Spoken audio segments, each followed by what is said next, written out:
semuanya. Alhamdulillah Rabbil Alamin. Semoga kabarnya baik-baik saja. Di kesempatan kali ini saya akan membahas tentang APBN dan APBD. Tetapi sebelum saya membahas tentang APBN dan APBD, apa sih manfaat kita mempelajari APBN dan APBD?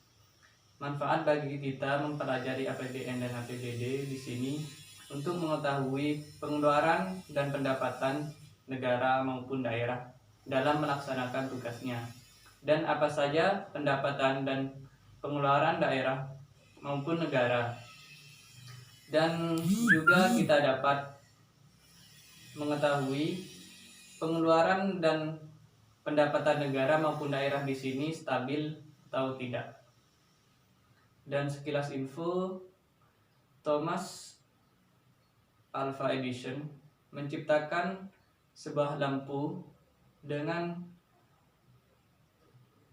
melakukan 1000 eksperimen.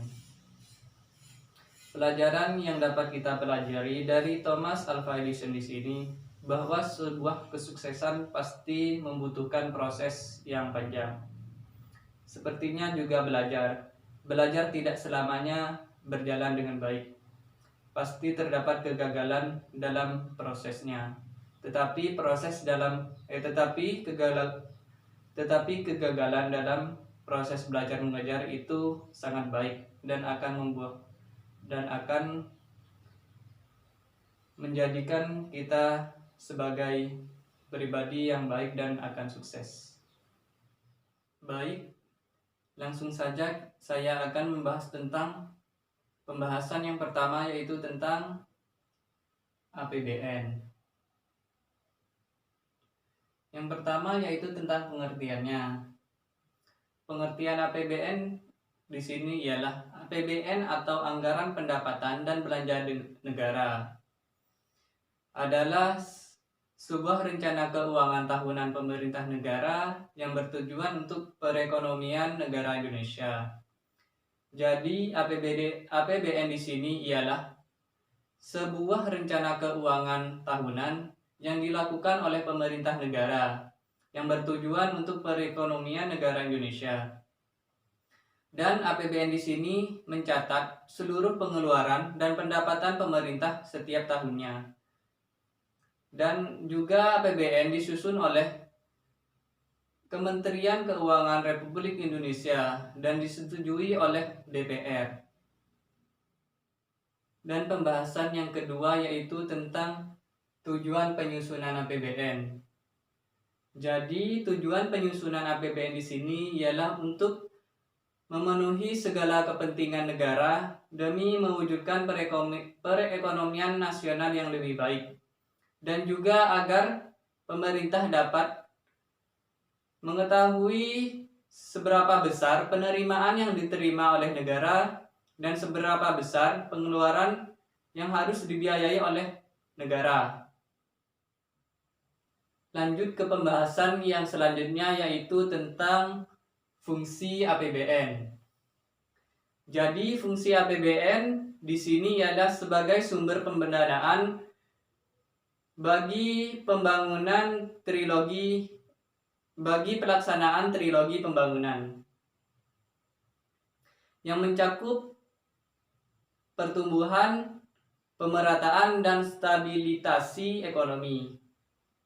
Trilogi pembangunan di sini merupakan teori tentang 3 fungsi fiskal APBN. Fungsi yang pertama yaitu alokasi barang publik. Fungsi di sini yang bertugas untuk menyediakan barang publik yang diharapkan dapat memberikan eksternalitas positif bagi pertumbuhan ekonomi.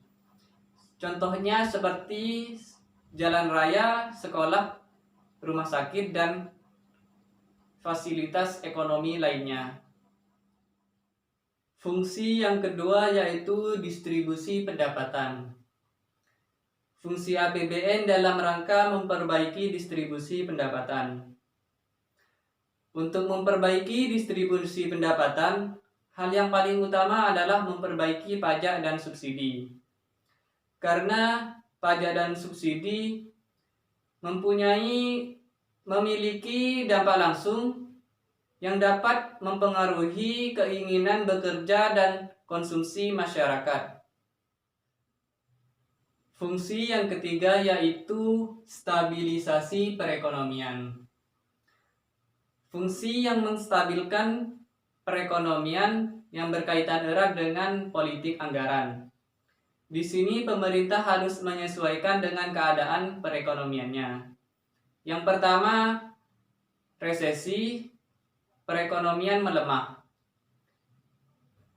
Pemerintah harus mengambil politik anggaran defisit untuk mendorong permintaan.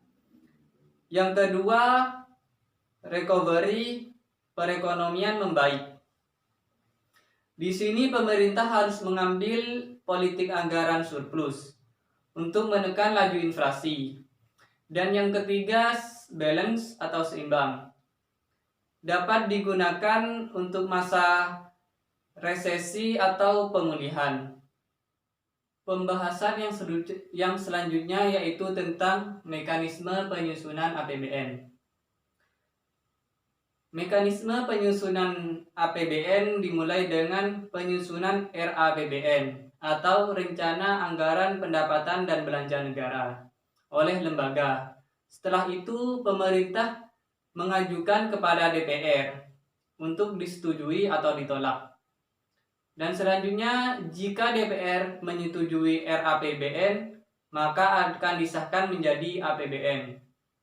Jika RAPBN tidak disetujui oleh DPR, maka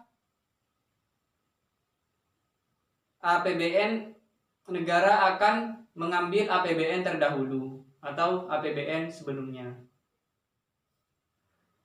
Pembahasan yang terakhir dari APBN di sini ialah susunan APBN.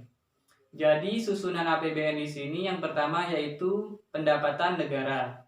Pendapatan negara di sini meliputi penerimaan perpajakan dan penerimaan non-pajak. Yang kedua yaitu belanja negara, yang meliputi belanja pemerintah pusat, diantaranya belanja lembaga dan kementerian, belanja non-lembaga dan kementerian, transfer ke daerah dan dana desa. Yang ketiga, keseimbangan primer. Yang keempat, surplus dan defisit anggaran. Dan yang terakhir yaitu pembiayaan anggaran, yang meliputi pembiayaan utang, investasi, penerimaan pinjaman, dan kewajiban penjaminan, dan pembayaran lain-lain. Mungkin hanya ini yang bisa saya sampaikan tentang APBN sebelum saya melanjutkan ke pembahasan yang kedua yaitu tentang APBD. Mungkin ada yang mau ditanyakan? Kalau tidak ada, langsung saja saya akan membahas tentang pembahasan yang kedua yaitu tentang APBD. Sekarang saya akan membahas tentang APBD. Yang pertama yaitu pengertian APBD. APBD merupakan rencana keuangan tahunan pemerintah daerah di Indonesia. Jika APBN itu rencana keuangan tahunan pemerintah negara, lain halnya dengan APBD. Kalau APBD itu rencana keuangan tahunan pemerintah daerah.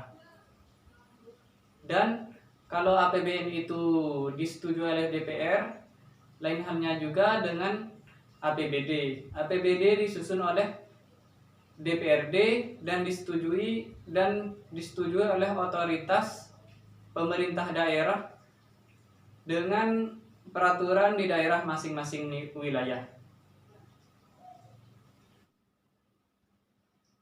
Penjelasan yang selanjutnya yaitu tujuan APBD. Tujuan APBD di sini ialah sebagai pedoman pemerintah daerah dalam mengatur pendapatan dan pengeluaran daerah untuk kesejahteraan daerah, dan juga bertujuan sebagai koordinator pembiayaan dalam pemerintah daerah dan menciptakan transparansi dalam anggaran pemerintah daerah. Penjelasan yang selanjutnya yaitu tentang fungsi APBD. Fungsi APBD yang pertama di sini yaitu fungsi otoritas. Fungsi otoritas di sini sebagai pedoman dalam pelaksanaan pendapatan serta belanja daerah pada TA tertentu. Yang kedua sebagai fungsi perencanaan. Fungsi perencanaan di sini sebagai pedoman dalam pelaksanaan anggaran keuangan pemerintah daerah pada TA tertentu juga. Dan yang ketiga yaitu fungsi pengawasan. Fungsi pengawasan di sini berfungsi untuk mengawasi kinerja dari pemerintah daerah dalam meningkatkan perekonomian daerah. Fungsi yang keempat yaitu fungsi alokasi. Fungsi alokasi di sini sebagai pedoman dalam alokasi dana yang tepat dalam peningkatan perekonomian daerah. Yang kelima, distribusi. Di sini harus didistribusikan secara adil dan merata. Dan yang keenam yaitu stabilitas. Harus dapat menjadi instrumen dalam kestabilan perekonomian daerah. Penjelasan yang selanjutnya yaitu mekanisme penyusunan APBD.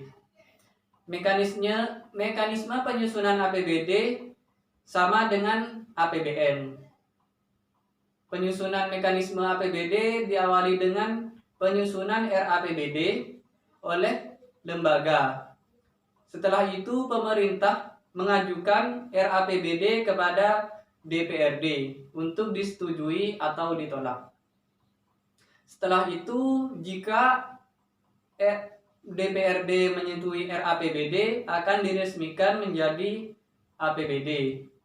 Tetapi jika RAPBD ditolak, maka daerah memilih APBD sebelumnya.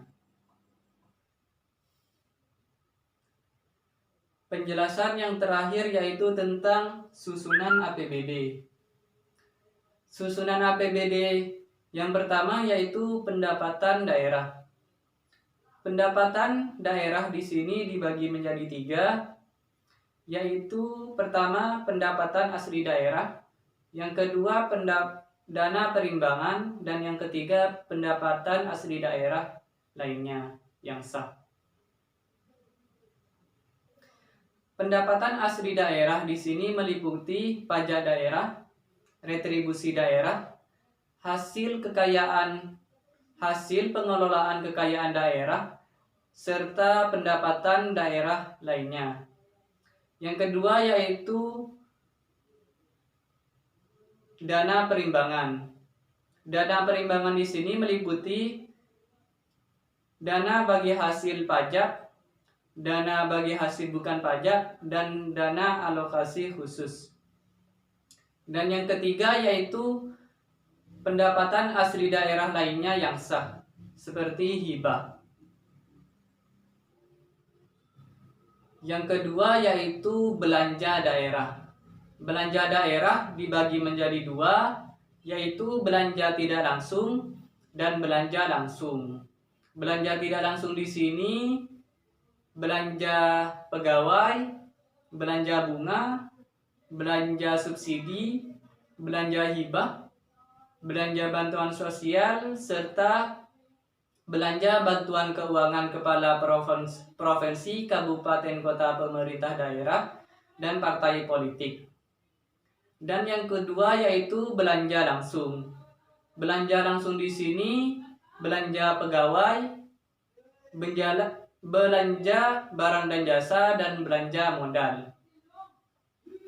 Dan yang ketiga yaitu perimbangan.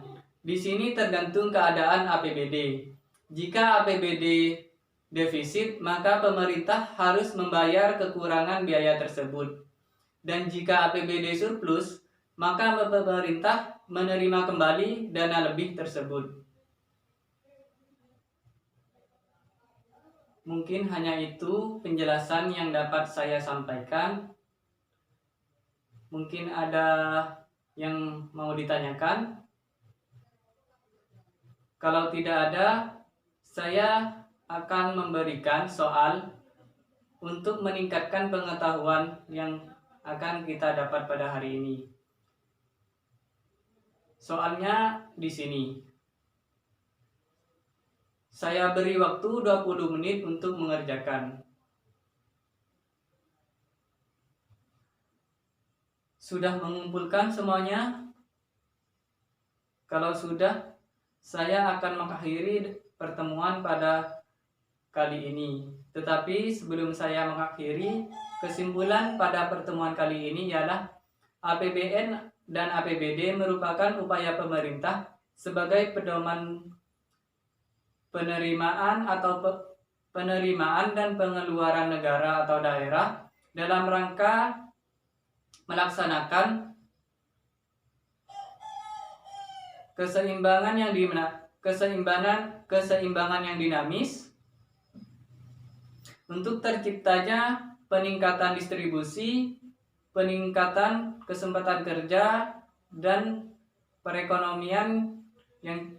pertumbuhan perekonomian yang cukup tinggi, dan serta pada akhirnya ditujukan untuk terciptanya masyarakat yang adil dan makmur, baik spiritual maupun material, berdasarkan Pancasila dan Undang-Undang Dasar 1945.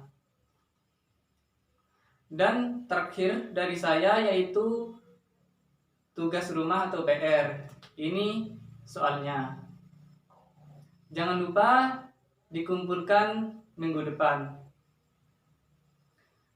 Sekian dari pertemuan saya pada kali ini. Assalamualaikum warahmatullahi wabarakatuh.